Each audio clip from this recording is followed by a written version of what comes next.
5. jūlijā Daugavpils pilsētas domes izglītības un kultūras komiteja un finanšu komiteja skatīja jautājumu par ēdināšanas izdevumu kompensēšanu Sakumskola. Deputāti akceptēja virzīšanai uz domes sēdi saistošos noteikumus, kas nosaka ēdināšanas izdevumu atvieglojumu, apjomu un piešķiršanas kārtību. Pirmklasniekiem ēdināšanas skola ir bezmaksas. Līdz šim šos izdevumus pilnībā kompensēja valsts, paredzot 80 centīmus vienam skolēnam. Bet ar 1. septembri spēka jauni MK noteikumi, kur ir palielināts ēdināšanas saturs. Tiek noteikti papildus ēdieni un vairs neizdodas iekļauties 80 centīmos. Runājot prastā valodā, bērniem ar 1. septembrī katrā skola jānodrošina zupu ēdināšanu vai no desertu, kas palielina noteikti maksas izdevumus mūsu vecākiem. Un mēs domājam, ka krīzes laikā mēs nevaram pieļaut tā, ka šī ēdināšana krietni cena palielināsies. Mēs neesam tik turīgi, ka mēs varam maksāt vairāk. Tāpēc pilsētas domes kopā ar izglītības pārvaldē izskatīja visus dažādus variantus, dažādus projektus un pieņema tādu lēmumu, ka pirmklasnieki būs baroti bezmaksas, daļā finansēs valsts, daļā finansēs pašvaldība, bet 2. 4. klasē 50% finansēs vecāki, bet 50% finansēs dome. Šī gadījumā izdevumi uz katru bērnu par nedēļu, tie, kuri ēd stacionāru ēdienu, samazināsies par 1,5 latu. Ja vecāki maksāja 4 lati nedēļa, tagad viņiem maksās 2,5 lati. 5. jūlijā Daugavpils domes izglītības un kultūras jautājumu komitejas deputāti akceptēja lēmumu atbrīvot 9 vidusskolas direktori Silviju Birjuļinu un 15 vidusskolas direktoru Josiļu Dunavecki no ieņemajiem amatiem, sakarā ar viņu aiziešanu pensijā. Tas 9. vidusskolas direktora Silvija Birjuļina, kura 26 gadus novadīja vienu no slavenākām skolām un vesela paudze gan skolnieku, gan skolotāju, gan direktoru.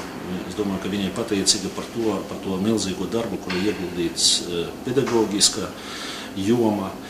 Arī to pašu gribu pateikt par 15. vidusskolas direktoru Josiļu Dunavecku, kurš 15 gadu vadījis 15. vidusskolu. Un šī skola viena no sakārtotākajām mūsu pilsētā, tiešām talantīgie cilvēki, bet pensijas vecums ir pensijas vecums un gadi ņem savu, cilvēkiem jāatpušas. Un šī gadījumā mēs esam ļoti pateicīgi viņiem par ieguldīto darbu iepriekš. Un šodien komitejas sēde pieņemts lēmums par atbrīvošanu viņus no amata. 3. jūlijā Daugavpils domes priekšsēdētājas vietniece Līvija Jankovska rīkoja tikšanos ar biznesa inkubātora Ideju viesnīca pārstāvjiem, lai runātu par sadarbību ar inkubātora Daugavpils biroju. Līvija Jankovska uzsvēra, ka ir problēmas, jo Daugavpils uzņēmēji nezina par inkubātora esamību, ar savām idejām nāk uz domi. Iznāca tā, ka gada garumā sadarbības starp pašvaldību un starp Ideju viesnīcu izveidojās, manuprāt, neapmierinoša, jo Ideju viesnīca strādāja tikai, lai izpildītu kaut kādus projektu nosacījumus un minimāli domāja par to, lai piesaistītu jaunos uzņēmējus, par to, lai viņus ieinteresētu veidot savu biznesu. Tikšanās laikā tika parunātas iespējas reklamēt inkubātora piedāvājumu.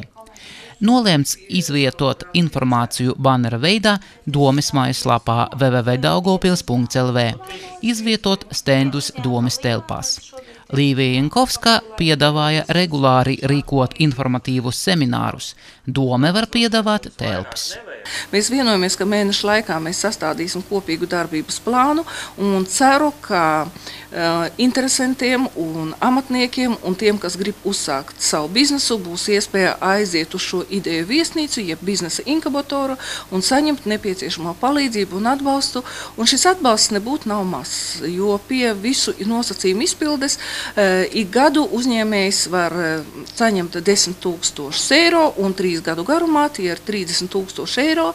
Un, ja tagad mēs uzprasīsim lielākai daļai televīzijas skatītāji, vai jūs par to zinājāt, droši vien, ka ne. Tika nolēmts, ka augustā notiks atkārtot tikšanās, kad skatīs sadarbības modeļus un izstrādāto sadarbības plānu pusgadam. Biznesa inkubators Ideju viesnīca Daugavpilī darbojas Valkas ielā 6A no 9 līdz 18.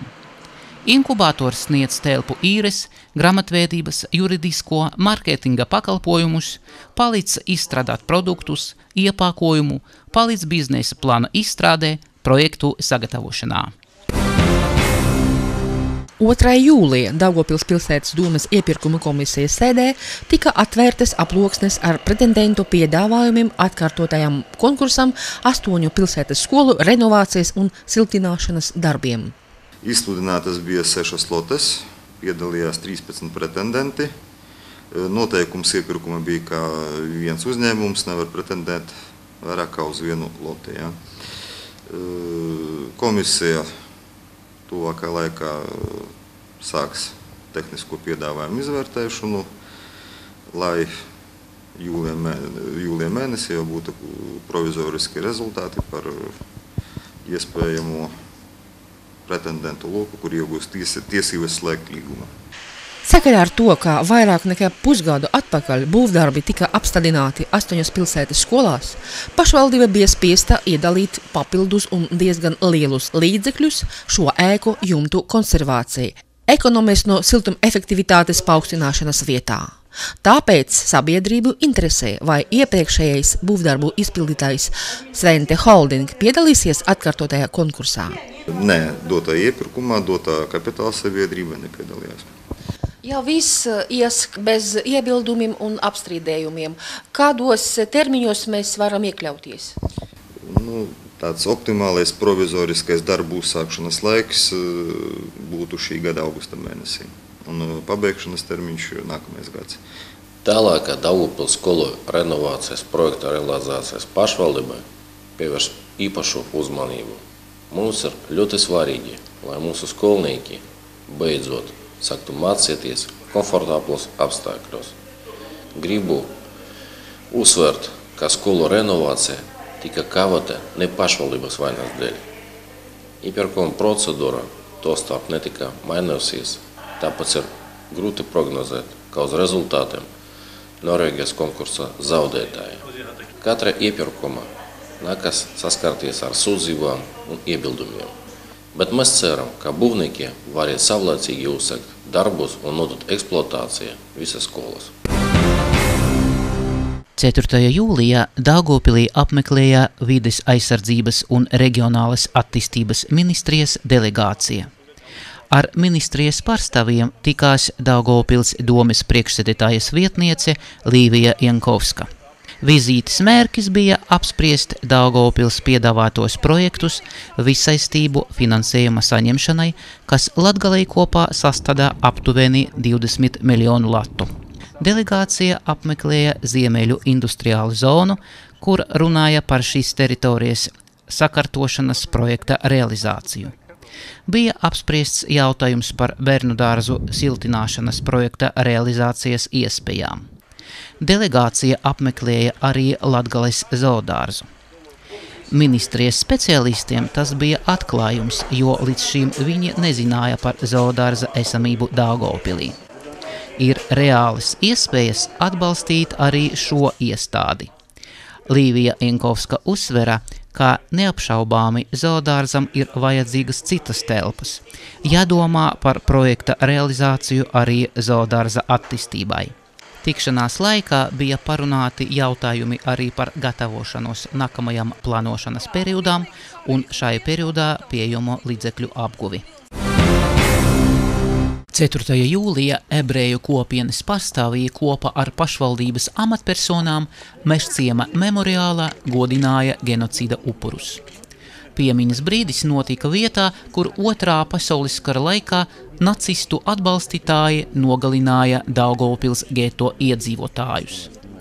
Ceremonijā piedalījās arī dažādu nacionālu biedrības pārstāvji. Ebreju kopienas radošie kolektīvi sagatavoja piemiņas programmu ar dziesmām un dzējas uzvedumu. Kopā ar visiem pasākumā piedalījies arī Daugavpils pilsētas domes priekšsēdētāja Žanna Kulakova. Tas ir šausmīgas un traģiskas dienas, un tieši 4. jūlijā ir tā diena, kad Rīga bija nodedzināta centrālā sinagoga, bet visbriesmīgais ir tas, ka bija nodedzināti arī cilvēki, kuri bija ieslodzīti tajā sinagogā. Otrā pasaules kara laika visi ir zaudējuši un cietuši, tas ir ebreji. Un mēs esam šodien kopā šeit, lai atcerēties tos cilvēkus, kuri aizgāja projām tajos laikos. Un mēs šodien esam kopā šeit, lai tās dienas neatkārtotas nekad. Jo jebkuras valsts, jebkuras pilsētas bagātība, tas ir cilvēki, neskatoties uz nacionalitāti. Vai tas ir latvieši, ebreji, krievi, Baltkrievi, Polija. Vienalga mums jāatcerās mūsu valsts un mūsu pilsētas vēsturi, bet šī notikumi, kuri mēs šodien atzīmējam, tas ir mūsu pilsētas vēsturi. Ceremonijas gaitā lija lietus, un liekas, ka dabā kopā ar cilvēkiem bedājas par nevainīgajiem Otrā pasaules kara upuriem. Daugavpils pilsētbūvniecības komisijā 4. jūlijā izskatīja jautājumu, kuru ierosināja Daugavpils Latviešu biedrība. Tās pārstāvis bija aicināts uz komisijas sēdi, kur paskaidroja lietas būtību. Daugavpils ir otrā lielākā Latvijas pilsēta, bet tajā nav piemiņas vietas Latvijas valstī. Ir dažādu veidu kara pieminekļi, diezgan daudz, bet vietas, kur mēs varētu svinēt valsts svētkus, un arī pieminekļa Latvijai nav. Tāpēc Daugavpils Latviešu biedrība ir ierosinājusi arī citām kultūras biedrībām izskatīt domu par pieminekli Latvijas 100-gadei, kuru mūsu valsts svinēs 2018. gadā. Pilsētbūvniecības komisijas locekli atbalstīja Daugavpils Latviešu biedrības iniciatīvu un akceptēja pieminekļa celšanas ideju. Te viennozīmīgi tātad bija atbalsts no visiem pilsētbūvniecības komisijas locekļiem, ka jā, tātad Daugavpils otrā lielākā pilsēta Latvijā, un mēs esam cienīgi, lai tāds piemineklis pie mums būtu tātad vietas izvēle laba, kaut kur tātad centrā, tur, kur notiek masu pasākumi. Un tālākā secība, kā tad būs realizēts šis projekts, tātad šo te atbildīgo jautājumu uzņemas arī risināt Latviešu biedrība. Vēl apsveicami tas, ka no Barkovskas kundzes teiktā mēs dzirdējām, ka šo te ideju ir arī vienbalsīgi atbalstījušas mūsu pārējās tātad nacionālās biedrības. Naudas līdzekļu biedrība cer savākt kopīgiem spēkiem, kā arī pieaicināt sponsorus. Līdz Latvijas lielajai jubilejai vēl ir 6 gadi, un ir cerība, ka piemineklis Daugavpilī būs.